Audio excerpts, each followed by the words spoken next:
Now discovery of neutrons. So இந்த neutrons வந்து யார் கண்டுபிடிச்சாங்க, எந்த இயர் கண்டுபிடிச்சாங்க, what are the properties of neutrons. So இதை நம்ம வந்து இப்போ பார்க்கலாம். So in 1930 so Bothe and Becker அப்படின்றவங்க இந்த ஒரு எக்ஸ்பெரிமெண்ட்டில் வந்து ஒரு எக்ஸ்பெரிமெண்ட் செஞ்சுட்டு இருக்கிறப்ப வென் பெர்லியத்தை வந்து ஆல்ஃபா பார்ட்டிகளோட பம்பார்டட் பண்ணுறப்ப உங்களுக்கு என்ன கிடைக்குது அப்படின்னா 6 கார்பன் 12 ப்ளஸ் எக்ஸ் அப்படின்னு ஒரு ரேடியேஷன் கிடைக்கிது.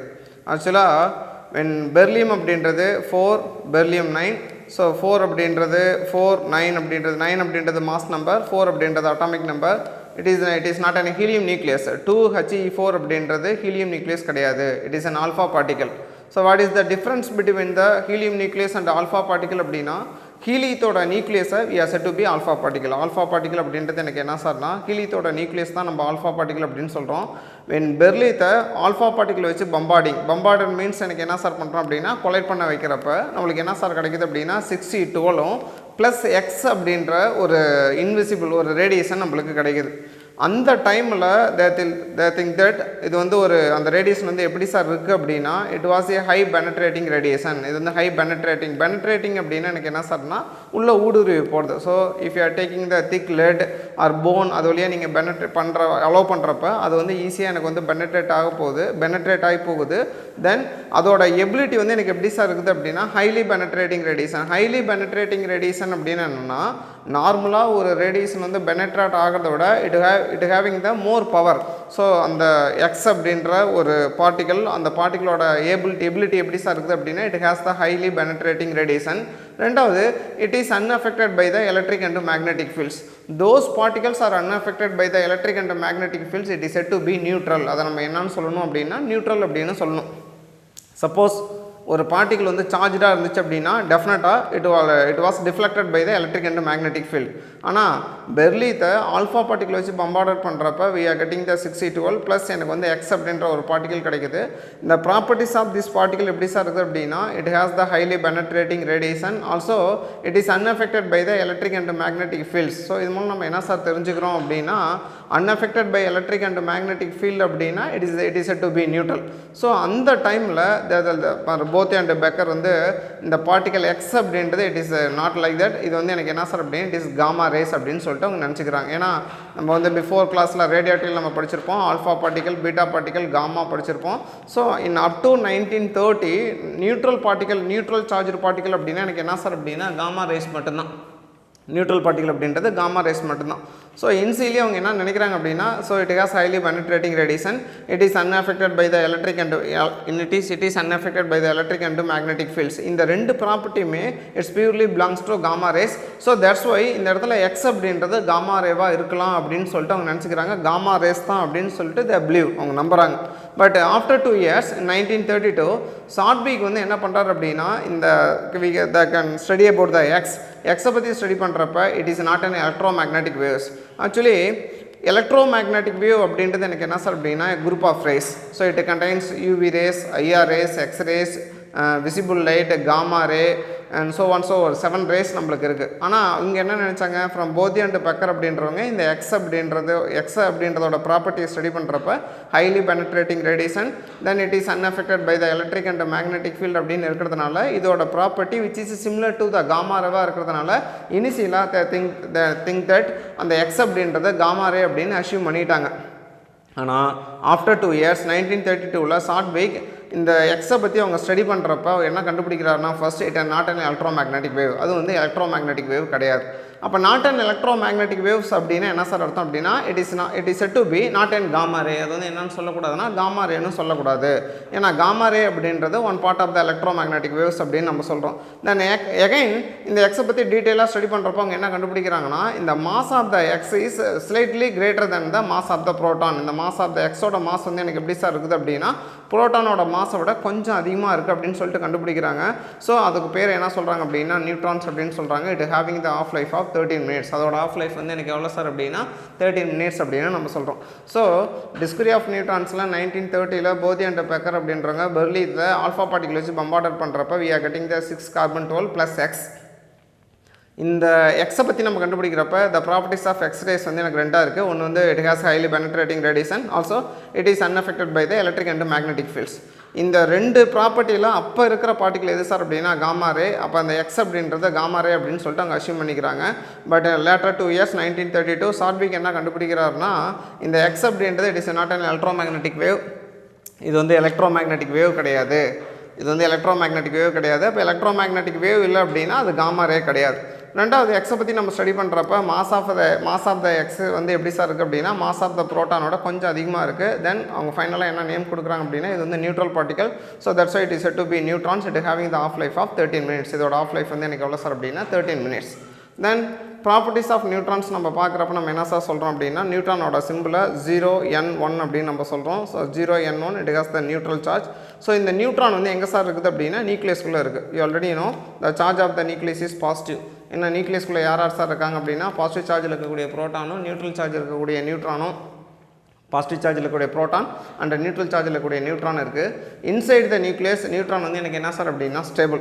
But out side the nucleus வந்து இது வந்து எனக்கு என்ன சார் அப்படின்னா அன்ஸ்டேபிள். ஸோ அதோட ஆஃப் லைஃப் வந்து எனக்கு எவ்வளோ சார்னா 13 minutes. ஸோ ஒரு நியூட்ரான் வந்து நியூக்ளியஸ்குள்ளே இன்சைட் த நியூக்ளியஸ்குள்ளே உள்ளே இருக்கிற வரைக்கும் தான் எனக்கு என்ன சார் ஆகும் அப்படின்னா ஸ்டேபிளாக இருக்கும். But out side the nucleus அப்படின்னு சொல்கிறப்ப அது வந்து எனக்கு என்ன சார் அப்படின்னா அன்ஸ்டேபிள் அப்படின்னு நம்ம சொல்கிறோம்.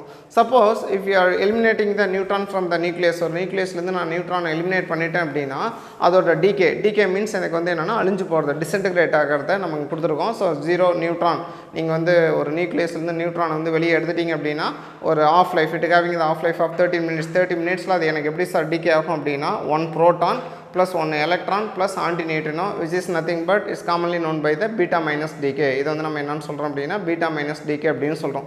அப்போ ஒரு நியூட்ரான் வந்து நியூக்ளியஸ்குள்ளே இருக்கிற வரைக்கும் தான் எனக்கு எப்படி சார் இருக்கும் அப்படின்னா ஸ்டேபிளாக இருக்கும். அவுட் சைடு த நியூக்ளியஸ் அது வந்து அன்ஸ்டேபிளாக இருக்கும். Suppose if you R eliminating the neutron from the nucleus அதோட டிகே அது வந்து எனக்கு அந்த டிகேவோட ஃபார்முலா பார்த்திங்க அப்படின்னா 0n1 which decays which converts into 1 proton plus 1 electron plus antineutrino which is known by the beta minus decay. So இந்த நியூட்ரானை based on the kinetic energy it is divided into 3 types. இது வந்து நம்ம மூணாக பிரிக்கலாம். So first one is slow neutron. Slow neutron it having the kinetic energy of 0 to 1000 electron volt. Those neutrons it having the kinetic energy of 0 to 1000 electron volt it is said to be slow neutrons. Those neutrons it having the kinetic energy of 0.5 million electron volt to 10 million electron volt it is said to be fast neutrons அப்படின்னு நம்ம சொல்கிறோம். So based on the kinetic energy it is divided into 3 types. So first one is a slow neutron, second one is a fast neutron, third one is a thermal neutron. Slow neutron அப்படின்னா எனக்கு என்ன சார்னா எந்த நியூட்ரானோட kinetic energy 0லேருந்து 1000 electron volt வரைக்கும் இருக்கும் அந்த நியூட்ரானுக்கு பேர் நம்ம slow neutron. So those neutrons having the kinetic energy of 0.5 million electron volt to 10 million electron volt it is said to be fast neutrons. In third type is a thermal neutron. Thermal means heat energy. So those neutron having the energy of 0.025 electron volt. So அதை வந்து நம்ம thermal neutron அப்படின்னு நம்ம சொல்கிறோம். At what temperature it will having the energy of 0.025 electron volt means 298 Kelvin. இந்த energy வந்து எந்த டெம்பரேச்சரில் அந்த நியூட்ரான் வந்து பொசஸ் பண்ணியிருக்கோம் அப்படின்னா 298 Kelvinல it will possessing the 0.025 electron volt. Those neutron it will possessing 0.025 electron volt in the temperature of 298 Kelvin. Such neutrons are said to be thermal neutrons. இந்த நியூட்ரானை நம்ம thermal neutron அப்படின்னு நம்ம சொல்கிறோம். பட் இந்த slow neutrons fast neutrons ரெண்டுமே நம்ம எங்கே sir use பண்ணுறோம் அப்படின்னா it is widely used in the nuclear reactors. So fourth coming class வீக்கில் நம்ம வந்து அடுத்த வர கிளாஸில் நம்ம வந்து அதை டீட்டெயிலாக ஸ்டடி பண்ணலாம். Nuclear reactors how slow neutron and fast neutron R used in the nuclear reactors. Okay, so அப்போ வந்து நம்ம டிஸ்கவரி ஆஃப் நியூட்ரான்ஸில் நம்ம என்ன சார் தெரிஞ்சுக்கிறோம் அப்படின்னா 1930 போதி அண்ட் பெக்கர் அப்படின்றவங்க பெர்லித்தை ஆல்ஃபா பார்ட்டிகல் வச்சு பம்பார்டர் பண்ணுறப்போ ஒரு இன்விசிபிள் ஒரு பார்ட்டிகல் விசிபிள் பார்ட்டிகல் கிடைக்குது. பட் அதோட ப்ராப்பர்ட்டி அந்த டைமில் உங்களுக்கு தெரியல. ஸோ அதோட ப்ராப்பர்ட்டி ஸ்டடி பண்ணுறப்ப insulate will having the high penetrating radiation and it was unaffected by the electric and magnetic field. So the property of the highly penetrating radiation and unaffected by the electric and magnetic field அப்படின்றது which is exactly similar to the properties of gamma rays. So initially they think that X is nothing but gamma rays, but later 2 years 1932 so Satvik find the X is not an electromagnetic wave. So it is not an electromagnetic wave means it's not an gamma ray because gamma ray is one part of the electromagnetic wave. அது வந்து electromagnetic wave இல்லை அப்படின்னா அது வந்து gamma ray இல்லை அப்படின்னு அர்த்தம். Then mass of the X வந்து எனக்கு என்ன சார் அப்படின்னா mass of the X எப்படி சார்னா it's greater than the mass of the proton. Then அது வந்து நேம் பண்ணுறாங்க. So 0n1 is nothing but neutrons. Why is said to be neutrons means it is a neutral particle. So it is no charge, it has no charge. So it is having the half life of 13 minutes. Okay, so neutron வந்து எங்கே sir இருக்கும் அப்படின்னா neutron it will present inside the nucleus. When it present inside the nucleus it is act in the stable. அது வந்து எனக்கு ஒரு stable ஸ்டேட்டில் இருக்கும். when அப்படின்னா அது வந்து ஒரு நியூக்ளியஸ்குள்ளே இருக்கிறப்ப ஸ்டேபிளாக இருக்கும். But outside the nucleus இது வந்து எனக்கு அன்ஸ்டேபிள் ஆயிரும். Unstable means it was going to be disintegrated with half life of 13 minutes. 13 minutes அது எனக்கு என்ன சார் ஆகும் அப்படின்னா டிஸ்இன்டகிரேட் ஆயிரும். So the disintegration process is nothing but 0 n1. நீங்கள் அவுட் சைட் த நியூக்ளியஸ் ஒரு நியூட்ரானை வெளியே எடுத்துட்டீங்க அப்படின்னா இன் 13 மினிட்ஸில் ஸோ அது அந்த 0n1 வந்து ஒரு neutron is converted by the proton and electron and antineutrino which is nothing but beta minus decay. So இயர்லியராக நீங்கள் படிச்சிருப்பீங்க பீட்டா டிகேல there are the two types, one is a beta plus another one is a beta minus. So it is nothing but beta minus decay. So based on the kinetic energy, neutrons are divided into 3 types. One is a slow neutron, second one is a fast neutron, and third one is a thermal neutrons அப்படின்னு நம்ம சொல்கிறோம். So நியூட்ரானோட kinetic energy 0லேருந்து 1000 electron volt வரைக்கும் இருந்துச்சு அப்படின்னா அது slow neutrons. அதே போல் 0.5 மில்லியன் எலக்ட்ரான் வோல்ட்லேருந்து 10 மில்லியன் எலக்ட்ரான் வரைக்கும் இருந்தால் அது ஃபாஸ்ட் நியூட்ரான்ஸ் அப்படின்னு சொல்கிறோம். 298 கெல்வின் டெம்பரேச்சரில் இது வந்து not and degree Celsius in terms of kelvin 298 கெல்வினில் 0.025 எலக்ட்ரான் வோல்ட் எனர்ஜி இருக்கிற எல்லா நியூட்ரானுக்கு பேர் நம்ம தெர்மல் நியூட்ரான் அப்படின்னு நம்ம சொல்கிறோம். இந்த slow neutrons and fast neutrons mainly நம்ம எங்கே சார் யூஸ் பண்ணுறோம் அப்படின்னா நியூக்ளியர் ரியாக்டரில் நம்ம யூஸ் பண்ணுறோம். Right, then we can study about the nuclear fission. So நம்ம இப்போ வந்து நியூக்ளியர் ஃபிஷன் ரியாக்ஷன் நம்ம பார்ப்போம். So nuclear fission is nothing but breaking up of the nucleus of the heavier atom into the breaking up of the nucleus of the heavier atom into smaller nuclei with release large amount of energy. So அப்போ வந்து ஒரு பெரிய element ஒரு ஆட்டமோட ஒரு heavier ஆட்டமோட nucleus வந்து ஒரு 2 or 3 smaller நியூக்ளியா எனக்கு பிரேக் ஆனிச்சு அப்படின்னா அதுக்கு பேர் நியூக்ளியர் ஃபிஷன். டெஃபினட்டாக அப்படியே break ஆகிறப்ப we are getting the large amount of energy. But the energy released in the nuclear fission is much more greater than the energy released in the chemical reaction. So how much of energy we can obtain from the nuclear fission reaction is much greater than the energy released in the chemical reaction. ஒரு chemical reactionல எவ்வளோ energy எனக்கு கிடைக்குதோ அந்த energy விட nuclear ஃபிஷனில் கிடைக்கிற energy எனக்கு எப்படி sir இருக்கும்னா ரொம்ப அதிகமாக இருக்கும். அப்போ ஃபிஷன் அப்படின்றது எனக்கு என்ன சார்னா so breaking up the nucleus of the heavier atom ஒரு ஹெவியர் ஆட்டமோட nucleus it is breaking into smaller nuclear with large amount of energy. இந்த இடத்துல இந்த large amount of energy must necessary கண்டிப்பாக நம்மளுக்கு வேணும். ஏன்னா இது வந்து நம்ம ஆட்டம் பாம்பில் யூஸ் பண்ணுறோம், நியூக்ளியர் ரியாக்டரில் நம்ம யூஸ் பண்ணுறோம். ஸோ ஃபிஷன் ரியாக்ஷனில் நம்மளுக்கு எவ்வளோ அமௌண்ட் ஆஃப் எனர்ஜி கிடைக்குது அப்படின்னா இந்த எனர்ஜி ரிலீஸ்டு இந்த கெமிக்கல் ரியாக்ஷனை விட எனர்ஜி ரிலீஸ்டு இந்த நியூக்ளியர் ஃபிஷனில் ரொம்ப அதிகமாக கிடைக்கும். ஒரு எக்ஸாம்பிளுக்கு suppose if you are taking the 1 kilogram uranium ஒரு யுரேனியத்தை வந்து ஒரு ஃபிஷன் ரியாக்ஷனுக்கு வந்து இன்வால்வ் பண்ணுறப்ப எவ்வளோ அமௌண்ட் ஆஃப் எனர்ஜி கிடைக்கும் அப்படின்னா ஒரு கோல் வந்து ஒரு 20,000 டன்ஸ் ஆஃப் கோல்ஸ் ஃபயர் ஆனால் பர்ன் ஆனால் 20 லட்சம் டன் கோல் வந்து எனக்கு ஃபயர் ஆனால் பர்ன் ஆனால் எனக்கு எவ்வளோ ஹீட்டு கிடைக்குமோ அந்த ஹீட்டை we can obtain from the 1 kilogram of uranium. அது வந்து 1 கிலோகிராம் யுரேனியத்தில் எனக்கு கிடைக்கும். ஸோ அவ்வளோ அமௌண்ட் ஆஃப் எனர்ஜி எனக்கு கிடைக்கும். So when 19 uranium 235 from binding energy itself we already know. So நம்ம பைண்டிங் எனர்ஜி நம்ம படிச்சிருப்போம். So 92 uranium 235 it having the binding energy in order of 7.6 million electron volt. So uranium 235 ஓட binding energy எனக்கு எவ்வளோ சார்னா 7.6 million electron volt. When the uranium 92 235 when it observing the neutron ஒரு neutron observe பண்ணுறப்ப இதோட atomic number remains same but mass number increases by 1. So 92 uranium 235 when it observing the neutron, so 92 remains in atomic number 92 அப்படியே இருக்கும். We are having the 92 protons in the nucleus of uranium, but mass number எனக்கு என்ன சார்னா 235 plus 1 எனக்கு 236 star. What is mean by star அப்படின்னா 92 uranium 235 அப்படின்றது it is in a stable state. அது வந்து ஒரு family it is in stable state. But when it observing the neutron, so mass number increases. எவ்வளோ சார் இன்க்ரீஸ் ஆகுது அப்படின்னா 1 வந்து எனக்கு இன்க்ரீஸ் ஆகுது. மாஸ் நம்பர் வந்து 235 236 எனக்கு இன்க்ரீஸ் ஆகுது. ஸோ மாஸ் நம்பர் ரைஸ் ஆகிறப்ப it's energy level should be increases. So இந்த ஸ்டார் இருக்குது அப்படின்னா those atom it having the star, இந்த இடத்துல எனக்கு ஸ்டார் இருந்துச்சு அப்படின்னா it should present in the excited state. அது வந்து excited stateல இருக்கும். I hope you already know those atoms are present in the excited state it having the low lifetime. அதோட life time வந்து எனக்கு எப்படி சார் இருக்கும் அப்படின்னா ரொம்ப கம்மியாக இருக்கும். ஸோ இம்மிடியட்டாக இதோட லைஃப் டைம் வந்து எனக்கு எவ்வளோ சார் அப்படின்னா 10⁻⁻12 seconds. நல்லா ஞாபகம் வச்சுக்கணும். 92 uranium 236 ஸ்டார்ஸோட life time 10⁻⁻12 seconds. 92 uranium 235 stable state.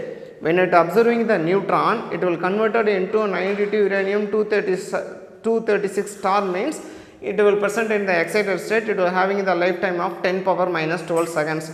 Those atom it will present in the excited state, it will come to the ground state with the release of large amount of energy or another elements. அப்போ இந்த 92 uranium 236 stars வந்து எனக்கு என்ன sir ஆகும் அப்படின்னா அதோட excite ஸ்டேட்லேருந்து ground ஸ்டேட்டுக்கு வரப்போ ஆர் இது வந்து break ஆகிறப்ப we are getting the 56 Ba 141 plus 36 krypton 92 plus 3 neutrons plus some amount of energy.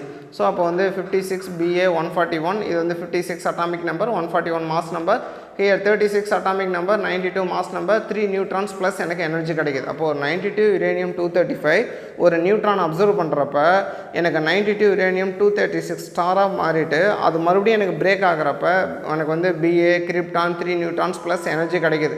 ஆக்சுவலாக இந்த ரியாக்ஷனில் 92 uranium 235 it is said to be paranucleus. இதுதான் வந்து paranucleus.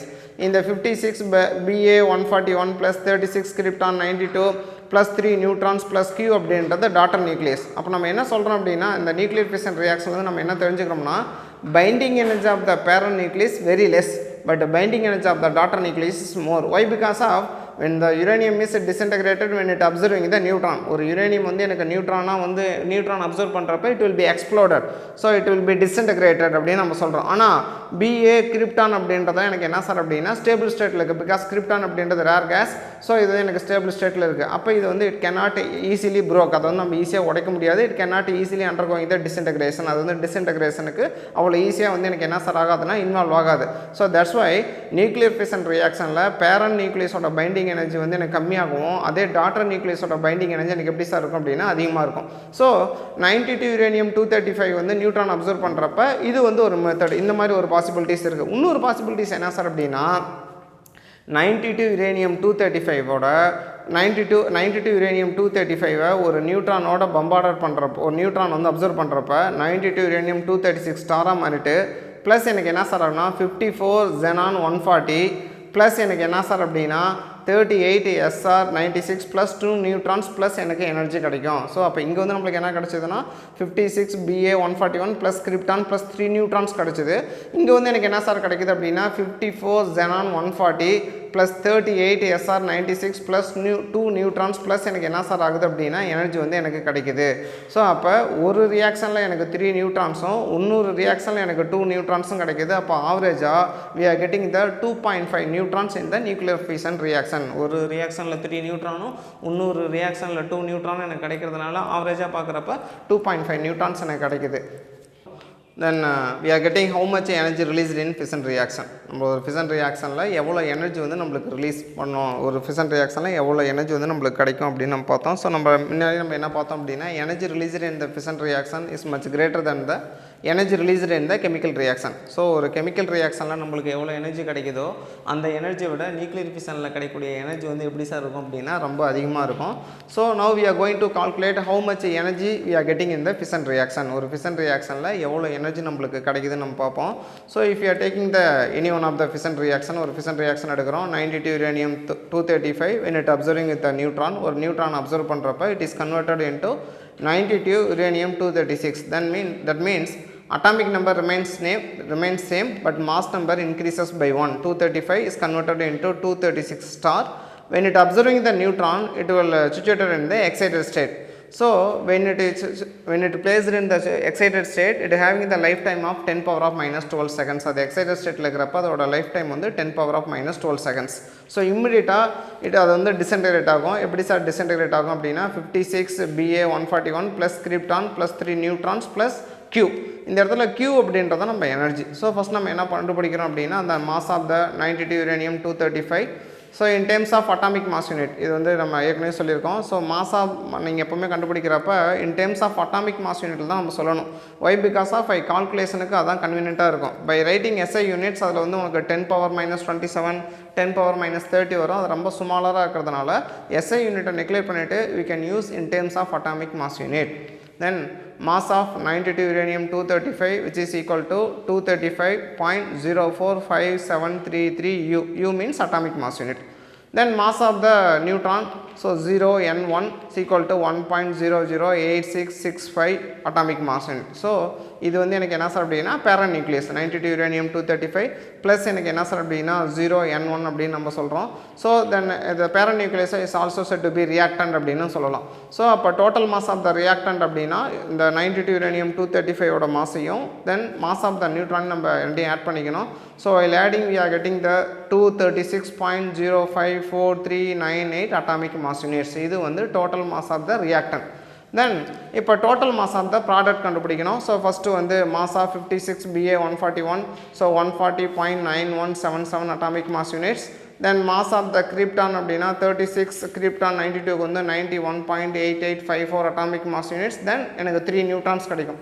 ஸோ இந்த ஃபிஷன் ரியாக்ஷனில் எனக்கு வந்து 2 டைப் இருக்குது. ஒரு ரியாக்ஷனில் 2 நியூட்ரானும், இன்னொரு ரியாக்ஷனில் எனக்கு எத்தனை நியூட்ரான் கிடைக்கும் அப்படின்னா 2 நியூட்ரானும் கிடைக்கும். ஸோ ஒரு ரியாக்ஷனில் we are getting the 3 neutrons, another reaction we are getting the 2 neutrons.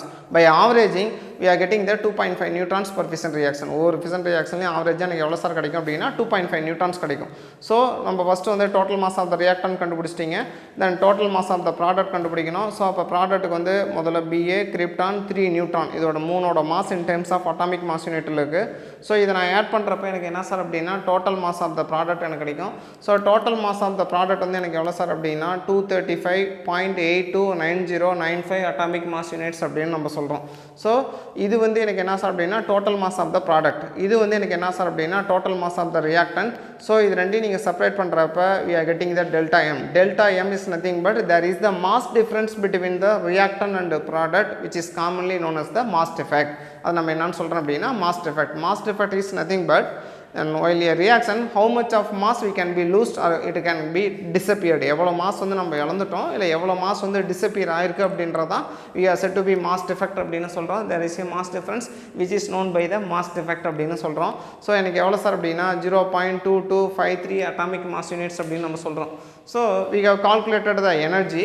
So இது வந்து பைண்டிங் எனர்ஜி ஃபார் ஃபிஷன் ரியாக்ஷனில் வந்து எனக்கு எவ்வளோ சார்னா 931 million electron volt. So 0.2253 into 931 multiply பண்ணுறப்ப ஆவரேஜாக we are getting the 200 million electron volt. So this is the energy we can obtained from the fission reaction. ஒரு fission reactionலேருந்து எனக்கு எவ்வளோ எனர்ஜி சார் கிடைக்கும் அப்படின்னா every fission we are getting the 200 million electron volt எனக்கு கிடைக்கும் ஒவ்வொரு fission reactionலையும்.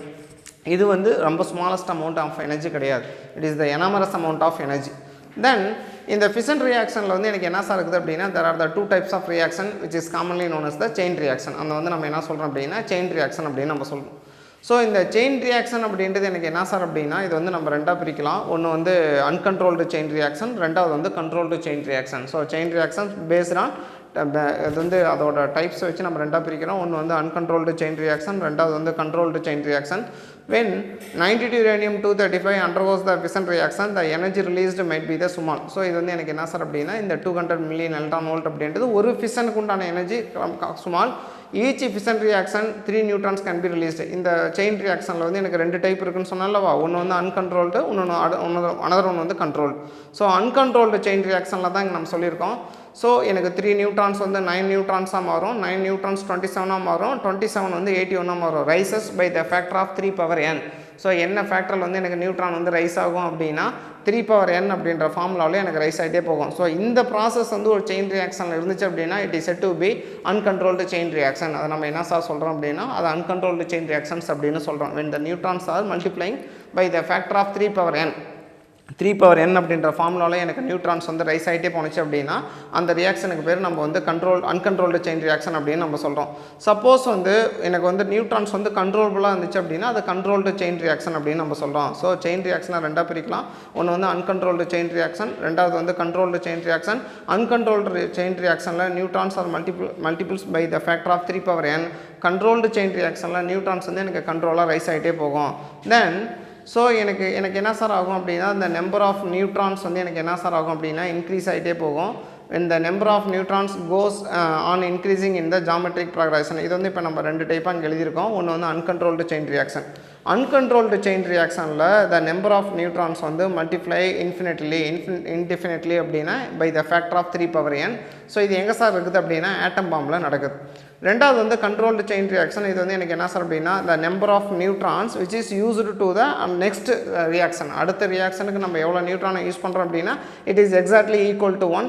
so which is happen in the nuclear reactor. இது எங்கே சார் நடக்குது அப்படின்னா நியூக்ளியர் ரியாக்டர். அப்போ uncontrolled chain reaction controlled chain ரியாக்ஷனோட டிஃப்ரென்ஸ் என்னன்னா அன்கண்ட்ரோல்டு செயின் ரியாக்ஷனில் the number of neutrons multiplied by the factor of 3 power n it will happen in the atom form. இது எங்கே நடக்குது அப்படின்னா ஆட்டம் ஃபார்மில் இருக்குது. கண்ட்ரோல்டு செயின் ரியாக்ஷனில் the number of neutron in the next generation next ரியாக்ஷனுக்கு எவ்வளோ போகும் அப்படின்னா ஈக்குவல் டு 1.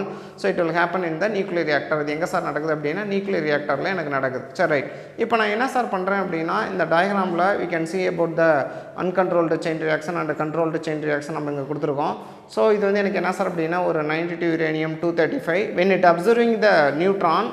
இந்த நியூட்ரான் வந்து எனக்கு அப்சர்வ் பண்ணுறப்ப எனக்கு என்ன சார் ஆகும் அப்படின்னா இது வந்து அன்கண்ட்ரோல்டு செயின் ரியாக்ஷன் 92 uranium 235 ஒரு நியூட்ரான் அப்சர்வ் பண்ணுறப்ப it will emitting the 3 neutrons. எனக்கு எத்தனை நியூட்ரான் வந்து எனக்கு எமிட் ஆகும் அப்படின்னா 3 நியூட்ரான்ஸ் வந்து எனக்கு எமிட் ஆகும்.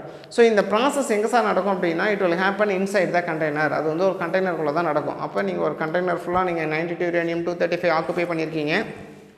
இந்த 92 uranium 235ஓட ஒரு நியூட்ரான் வந்து நீங்கள் ஹிட் பண்ணுறப்ப it will emitting the 3 neutrons.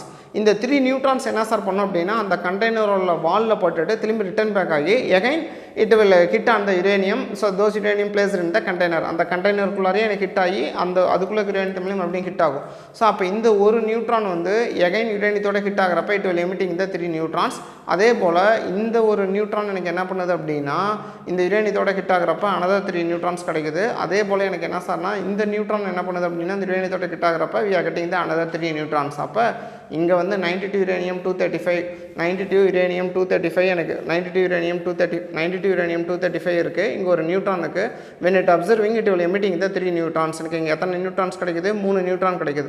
இந்த 3 நியூட்ரானை எங்கே சார் இருக்குது அப்படின்னா ஒரு கண்டெய்னருக்குள்ளே தான் இருக்கும். அந்த கண்டெய்னரோட வாலில் பட்டு again it will colliding with uranium. மறுபடியும் அந்த யுரேனியத்து மேலே கொலைட் ஆகிறப்ப இந்த நியூட்ரான் வந்து ஒரு 3 நியூட்ரானையும் திஸ் நியூட்ரான் இட் வில் இது வந்து ஹிட் ஆகிறப்ப இங்கே வந்து 3 நியூட்ரான். அதே போல் இந்த நியூட்ரான் ஒரு 3 நியூட்ரான்ஸ் கிடைக்கும். அப்போ இங்கே வந்து ஒரு நியூட்ரான் இருந்துச்சு, இங்கே 3 நியூட்ரான் கிடச்சிது. இந்த 3 it will produce the 9. So rises by the factor of 3 power n. இது எந்த ஃபார்முலாவில் வந்து எனக்கு ரைஸ் ஆகுது அப்படின்னா 3 power n அப்படின்ற ஃபார்முலாவில் ரைஸ் ஆகுது. By using this formula first ரியாக்ஷனில் எனக்கு எவ்வளோ சொன்னால் ஒரு நியூட்ரான் போய் ஹிட் ஆகிறப்ப 3 power n 3 power 1 = 3. அப்போ ஒரு நியூட்ரான் உள்ளே போனால் we are getting the 3 neutrons எனக்கு கிடைக்கும். ஸோ செகண்டில் 3 நியூட்ரான்ஸ் எனக்கு போகுது. அப்போ 3 ஸ்கொயர் எனக்கு எவ்வளோ சார் அப்படின்னா 9 அப்படின்னு சொல்கிறோம். தேர்டில் வந்து எனக்கு என்னென்னா அடுத்து 3 நியூட்ரான் போகுது 27. ஸோ 3 9 27 81 அப்படின்றது by the process of multiples of 3 power n அப்படின்னு நம்ம சொல்கிறோம். ஸோ அப்போ அன்கண்ட்ரோல்டு செயின் ரியாக்ஷனில் number of neutrons is rises by the factor of 3 power n. அப்போ எனக்கு என்ன சார் ஆகும் அப்படின்னா எல்லா நியூட்ரானும் எனக்கு வந்து போய் அந்த யுரேனியத்து மேலே கொலைட் ஆகிறப்ப it will emitting the large amount of heat energy. Already said you know 1 kilo யுரேனியத்துலேருந்து எனக்கு எவ்வளோ அமௌண்ட் ஆஃப் ஹீட் எனர்ஜி எனக்கு கிடைக்குதோ அந்த same amount of heat energy எனக்கு வேணும் அப்படின்னா we can burn எனக்கு வந்து 20,000 tons ஆஃப் கோல்ஸ் வந்து நான் எரிக்கணும். ஒரு 20,000 டன் நிலக்கரியை வந்து ஒரு இடத்துல கொட்டிட்டு அதை நீங்கள் பர்ன் பண்ணால் எவ்வளோ அமௌண்ட் ஆஃப் ஹீட் கிடைக்குமோ அந்த amount of heat energy we can obtain from the 1 kilo uranium. இப்போ இந்த நியூட்ரான் வந்து எகைன் யுரேனியத்தோட கொலைட் ஆகிறப்ப the total large amount of heat energy we can be obtained within fraction of second. So the type of process we can be used in the atom bomb. இதை நம்ம எங்கே sir use பண்ணுறோம் அப்படின்னா ஆட்டம் பாம்பில் நம்ம use பண்ணுறோம். we are getting the large amount of heat energy within the small interval of time. So next we can see about the controlled chain reaction. So இந்த controlled chain reaction இப்போ நம்மளுக்கு என்னன்னா இந்த uncontrolled நம்மளுக்கு large amount of heat energy கிடைக்குது அல்லவா. இந்த heat energy நம்ம வந்து we have converted into electrical energy. ஆனால் இது வந்து uncontrollable இருக்குது. So we have to be controlled. அப்போ இந்த heat energy நம்ம electrical energy நம்ம மாற்றணும் அப்படின்னா the uncontrolled chain reaction is converted into controlled chain reaction. அதை நம்ம controlled chain reaction மாற்றணும். How uncontrolled chain reaction is converted into controlled chain reaction அப்படின்னா இந்த same process தான். ஸோ ஒரு நியூட்ரான் வந்து எனக்கு என்ன சார் ஆகுது அப்படின்னா ஒரு 0n1 அப்படின்ற ஒரு நியூட்ரான் வந்து எனக்கு என்ன சார் ஆகுது அப்படின்னா 92 uranium 235ஓட கொலைட் ஆகிறப்ப it will emitting the 3 neutrons. எனக்கு வந்து 3 நியூட்ரான் கிடைக்கும். இந்த 3 நியூட்ரானும் எனக்கு அடுத்த ரியாக்ஷனுக்கு அப்படியே போணுச்சு அப்படின்னா அது அன்கண்ட்ரோல்டு. ஆனால் இந்த 3 நியூட்ரானில் ஒரு நியூட்ரான் எனக்கு என்ன பண்ணும் அப்படின்னா it will absorbed by the neutron அப்சர்வர்னு ஒரு டேர்ம் இருக்குது, ஒரு பராமீட்டர் இருக்குது. ஸோ அந்த பராமீட்டரை வச்சு நம்ம என்ன சார் பண்ணுறோம் அப்படின்னா அந்த நியூட்ரானை அப்சர்வ் பண்ணிக்கிறோம். அப்போ 3 நியூட்ரான் ஒரு நியூட்ரான் போய் கொலைட் ஆகிறப்ப we are getting the 3 neutrons. அது இந்த 3 நியூட்ரான்ஸில் ஒரு நியூட்ரான் வந்து it can be absorbed by the neutron absorbers. அப்போ மீதி இருக்கிறது ரிமைனிங் 2 நியூட்ரான். இந்த 2 நியூட்ரானில் ஒரு நியூட்ரான் என்ன பண்ணும் அப்படின்னா 92 யுரேனியம் 235 கொலைட் ஆகி ஹிட் ஆகிறப்ப ஸோ 92 யுரேனியம் 236 கன்வெர்ட் ஆகி இட் வில் அண்டர்கோ இதை பீட்டா டிகே. ஒன்று வந்து பீட்டா டிகேக்கு போயிடும். அப்போ ரிமைனிங் எனக்கு எவ்வளோ இருக்குது, ஒரு நியூட்ரான் தான் இருக்குது. ஸோ அப்போ வந்து எனக்கு என்ன சார் அப்படின்னா இங்கே ஒரு நியூட்ரான் வந்து 92 யுரேனியம் 235 கொலைட் ஆகிறப்ப 3 நியூட்ரான்ஸ் கிடச்சிது. 3 நியூட்ரானில் ஒரு neutron it was absorbed by the neutron absorbers. இந்த another neutron is undergoing the beta decay. அப்போ ரிமைனிங் எனக்கு எவ்வளோ நியூட்ரான் இருக்குது, ஒரு நியூட்ரான் இருக்குது. இந்த ஒரு நியூட்ரான் வந்து அந்த கண்டெய்னரோட வாலில் போட்டுட்டு எகைன் 92 யுரேனியம் 235 கொலைட் ஆகிறப்ப another again we are getting the 3 neutrons. மறுபடியும் எனக்கு 3 நியூட்ரான்ஸ் கிடைக்கும். அதில் ஒரு நியூட்ரான் நம்ம அப்சர்வ் பண்ணிக்கிறோம். ஒரு நியூட்ரான் வந்து 92 யுரேனியம் 235 சேர்ந்து பீட்டா டிகேக்கு உள்ளே போயிடும். ஸோ அடுத்த ரியாக்ஷனுக்கு எனக்கு எவ்வளோ சார் இருக்கும் அப்படின்னா ஒரே ஒரு நியூட்ரான் தான் இருக்கும். ஸோ அப்போ இது வந்து கண்ட்ரோல். அப்போ அன்கண்ட்ரோல்டில் 3 நியூட்ரானும் அடுத்தடுத்த ரியாக்ஷனுக்கு போகும். ஆனால் அன்கண்ட்ரோல்டில் 3 நியூட்ரானும் அடுத்தடுத்த ரியாக்ஷனுக்கு போகும். ஆனால் கண்ட்ரோல்டு செயின் ரியாக்ஷனில் 3 நியூட்ரான் நம்மளுக்கு கிடைச்சாலும் ஒரு நியூட்ரான் நம்ம அப்சர்வ் பண்ணிக்கிறோம். ஒரு நியூட்ரான் வந்து பீட்டா டிகேக்கு போயிடுது. ஒரு நியூட்ரான் மட்டும்தான் அடுத்த ரியாக்ஷனுக்கு போகுது. அப்போ அன்கண்ட்ரோல்டை we can be converted into controlled chain reaction. இது எங்கே நம்ம யூஸ் பண்ணுறோம் அப்படின்னா நியூக்ளியர் ரியாக்டரில் நம்ம யூஸ் பண்ணிக்கிறோம். ஸோ இந்த இடத்துல that is a critical size அப்படின்னு ஒன்று இருக்குது. ஸோ கிரிட்டிக்கல் சைஸ் அப்படின்னா எனக்கு என்ன சார் அப்படின்னா இப்போ இந்த இடத்துல ஒரு நியூட்ரான் இருக்குது, யுரேனியத்தோட கொலைட் ஆகிறப்ப it will emitting the 3 neutrons. 3 neutron எனக்கு கிடைக்குது. இந்த மூணு நியூட்ரானில் ஒரு நியூட்ரான் அப்சர்வ் ஆகிடுச்சு, இன்னொரு நியூட்ரான் வந்து பீட்டா டிகேவே போயிடுச்சு, இன்னொரு நியூட்ரான் இருக்குது. இந்த தேர்டு நியூட்ரான் வந்து when it getting the 92 uranium 235 இதோட சைஸ் எப்படி இருக்கணும் அப்படின்னா it can able to eliminate the 3 neutrons. இந்த 3 நியூட்ரானை எமிட் பண்ணுற அளவுக்கு இதோட சைஸ் இருக்கணும். அந்த சைஸுக்கு பேர் தான் கிரிட்டிக்கல் சைஸ். சப்போஸ் இந்த இடத்துல எனக்கு 2 நியூட்ரான் தான் எமிட் பண்ணுற மாதிரி இருந்துச்சுன்னா எனக்கு there is no possible for the chain reaction. Why? Because இங்கே வந்து எனக்கு 2 நியூட்ரான் தான் இருக்கும். ஒன்று வந்து அப்சர்வ் ஆகிக்கும், ஒன்று பீட்டா டிகேக்கு போயிடும். there is no neutron for the next chain reaction. அடுத்த ரியாக்ஷனுக்கு எனக்கு இருக்காதுன்னா நியூட்ரான்ஸ் இருக்காது. ஸோ அப்போ கிரிட்டிக்கல் சைஸ் அப்படின்றது என்னன்னா எந்த ஒரு லீஸ்ட் கண்டிஷனுக்கு அப்புறம் எனக்கு ரியாக்ஷன் நடக்காதோ, செயின் ரியாக்ஷன் நாட் பாசிபிளோ, that mass the size is said to be critical size, that mass is said to be critical mass அப்படின்னு நம்ம சொல்கிறோம்.